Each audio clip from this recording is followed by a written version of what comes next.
How's everyone doing today? It's your boy JJ Domination, and here we are with the Week 5 predictions.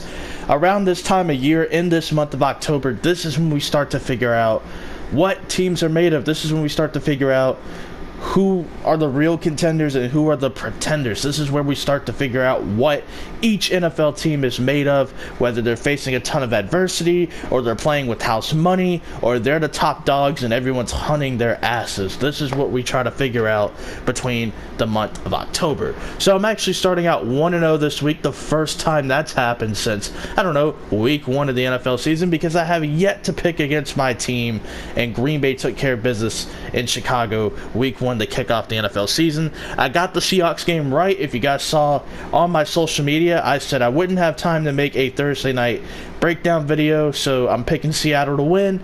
They did exactly that, by 1 point, by hook or by crook, by luck or by strength.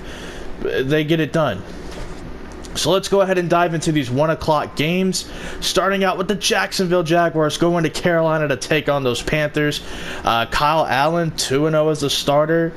Hey, man's just getting it done. Jacksonville, we all know about Gardner Minshew. He's like the greatest thing on earth right now, and he looks like he's not slowing down anytime soon. So Carolina's defense, they're playing at home. They have yet to win a home game this season, which is kind of interesting. But the home crowd in Carolina, I think they might win. But unfortunately, I am going to go with Jacksonville. I'm going to pick Jacksonville to beat Carolina. It's going to be tough. This game, I wouldn't put any money on this game right here if I were betting.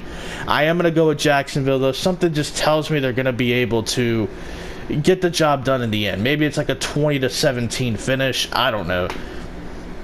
My lock of the week, I don't really think I need to talk about this. Let's just force the away. The Patriots are going to stop a mud hole through Washington. They're going to boo the shit out of the crowd, or boo the shit out of the Washington Redskins. I mean, this is the lock of the week. The Patriots will win this game like 38-3, and that's just me being a little generous. I mean, Colt McCoy's starting. They're not going to put in Dwayne Haskins. Now you're hearing reports that Redskins head coach Jay Gruden did not want rookie quarterback Dwayne Haskins drafted at 15 overall. And then there's this like little video and this little clip of him smoking weed or whatever and talking to like college chicks or whatever. Jay Gruden's out here living his best life. New England's about to take care of business and whoop that ass. The Patriots don't play anybody legit for a while, so it doesn't matter. They're going to take care of business. My lock of the week. Bills-Titans, Josh Allen has been cleared as of today to participate in this game. So Josh Allen will be the starting quarterback. Are they rushing him back a little too early? I don't know. But the Bills are 3-1. The Titans are 2-2. Something's got to give. The Bills and Titans are two of the best defenses in the league. However, I will be leaning towards Tennessee to win. I don't know. I just feel like this is a game that they should win. I think their defense is better, and I think... Or not that the defense is better. I think that their pass rush is better. I think Buffalo has the better secondary. But I think Tennessee's offense is a little bit better than Buffalo's. Buffalo's going to look to run the football and not put Josh Allen in harm's way in terms of making silly mistakes as a passer. I think Tennessee has a little extra juice than Buffalo's offense, so I'll pick them to win. Ravens, Steelers, you never know how these games are going to go between these two football teams. Baltimore is coming off 2 straight losses to one team that we know for sure will be a legit contender, and another team that's going to be finding out throughout the next several weeks if they can hang with the top of the top, the cream of the crop, and we're talking about the Cleveland Browns there as that team. But Baltimore's coming off 2 straight losses, 0-1 in the division. They're basically preventing themselves from being in first place with Cleveland beating them last week. Meanwhile, Pittsburgh took care of business against Cincinnati in what was a lopsided game where their defense got 8 sacks against a terrible Cincinnati offensive line. Pittsburgh's riding on highs right now. They were able to take care of business in prime time. The Ravens, the two teams that were the most legitimate, they haven't beaten. I think this is a game that Baltimore can win. Who do you trust more? Lamar Jackson, who's tied with Patrick Mahomes for first place in passing touchdowns, or Mason Rudolph, who literally started his first game 2 weeks ago? Who do you like more? Ravens or Steelers? just personnel-wise, team-wise, give me Baltimore. Cardinals at Bengals, honestly, this could be another tie for all we know, but I think Kyler Murray and company get their first win against Cincinnati. Cincinnati's at home. It's a little bizarre. They could win this game. They could very much win this game. It wouldn't even surprise me if they did, but I think Arizona just figures it out. I trust their offense more than I trust Andy Dalton playing with a bunch of wide receivers that haven't really played a whole lot. I mean, John Ross is out. He's on IR. AJ Green's not coming back for a couple weeks. Tyler Boyd plays in the slot, and he's a pretty good slot receiver, really underrated player. But outside of that, I mean, you have Auden Tate, who is a good college receiver at Florida State, who's going to be seeing his first bit of action. You have Alex Erickson. I mean, you just have a bunch of dudes who we'll have to see what they're made of in this game for me to really have a real evaluation. But I just trust Arizona more with a rookie quarterback or rookie coach. And plus, they've been able to move the ball on everyone. Their problem is they can't score. I think against Cincinnati's terrible defense, they'll light up the scoreboard. Falcons at Texans, this is the battle of two teams that I think you should hang on to a little bit. I made a whole video about the Falcons saying how they're 1-3, and I think 10% of you should hang on to them. I don't think they're dead just yet. Houston, I mean, I kind of expected them to be a little bit better. I gotta be honest, they have been a little underwhelming as a football team. I'm just going to be honest. I don't know who to go with. I mean, Houston's at home. I like them to win the game. But Atlanta, they're 1-3, backs against the wall. The murmurs of Dan Quinn's job on the line and, you know, Matt Ryan not necessarily playing the best of football and their defense is soft. And listen, all I can really say is I'm going to go with Houston. I don't feel the greatest about that selection, but I'm just picking the more consistent of two very inconsistent teams. But do not sleep on this game right here. I think this is a game that'll be must-see. If both offenses are clicking, this could be a shootout. That's all I'm going to say. This game has that kind of potential, but I don't know which version of the team I'm going to be getting. Am I going to be getting the Houston team that went toe-to-toe with New Orleans and toe-to-toe with Los Angeles Chargers, or am I going to get the Houston team that rolled over for Kyle Allen? You know, with the Falcons, am I going to get the team that gave everything Philadelphia could handle and then some, or am I going to get the Falcons team that let Marcus Mariota look like a borderline elite quarterback? Which one am I getting? I don't know. I'll just pick Houston since they're at home. Buccaneers at Saints. Tampa Bay's been rolling. New Orleans has been finding ways to win without Teddy Bridgewater. The Saints are favored to win at home. I don't necessarily think this would be considered an upset because it is a division rivalry game, and both teams play each other tough over the last couple of years. But I'm gonna go with Tampa Bay. I don't know. Something's telling me to pick them. I could be completely wrong. I think despite giving up 40 points on defense, they can stop the run, and Shaquille Barrett's been a beast. And I saw Robert Quinn take Terron Armstead to town, the Saints left tackle. Shaquille Barrett plays on that side. And Terron Armstead better tighten up this week because he's playing Shaquille Barrett, who's got 9 sacks on the year, 4 weeks deep into the season. I don't know if it's a fluke, but regardless, even if he finishes the season with like 10 or 11 sacks, I mean, you got great production from a dude on a minimum. I'm going to go with Tampa Bay. I'm not going to consider this my upset of the week. You guys will see later what it's going to be. So we got a few more games to go, obviously. Vikings at Giants. I mean, the Vikings haven't won a road game this season. A lot of adversity around the team right now with Stephon Diggs, Adam Thielen calling out Kirk Cousins in interviews. And then you have the Giants, who have won 2 games without Saquon Barkley. One basically where Saquon went out in like the first or second quarter, and then they won last week against Washington. They're at home. The last time the Giants won 3 games in a row, they were a playoff team, so it's been a while. It's been a few years. However, I think I think this is the week the Vikings bounce back. I mean, I almost made a video this week about how the Vikings may self-destruct. I decided to go against that video because they're playing the Giants this week, and I think that they're the better team and they're going to get it done. I think Daniel Jones will have a little bit of a hard time against this defense. They're still a top 10 defense. They're still a borderline elite unit. And I think if Dalvin Cook can just continue to run the football, this is a good week for them to run the football a little bit, even though the Giants are no pushover in run defense. This is a good week to run the football, take a couple of deep shots. Kirk Cousins, relax. That's all I can say. Bears at Raiders. It's not really in Oakland, it's in London, the first London game, and we got an upset alert because I am taking Oakland to beat Chicago. I am not confident in this pick whatsoever. I picked Oakland last week. They took care of business against the Colts. They're facing a backup quarterback, Chase Daniel. He might be better than Mitchell Trubisky in the system, to be completely honest with you, but listen, Oakland is playing well. Their offense has been able to throw the football without Antonio Brown. They have just been airing it out a little bit with Derek Carr. They're getting touchdowns. Darren Waller has been a beast.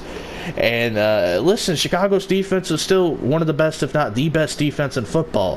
What I'm trying to say is these London games don't really go the way you expect them to go. It's either the team that should win blows out the inferior team, or the team that you don't expect to win just finds a way to get it done.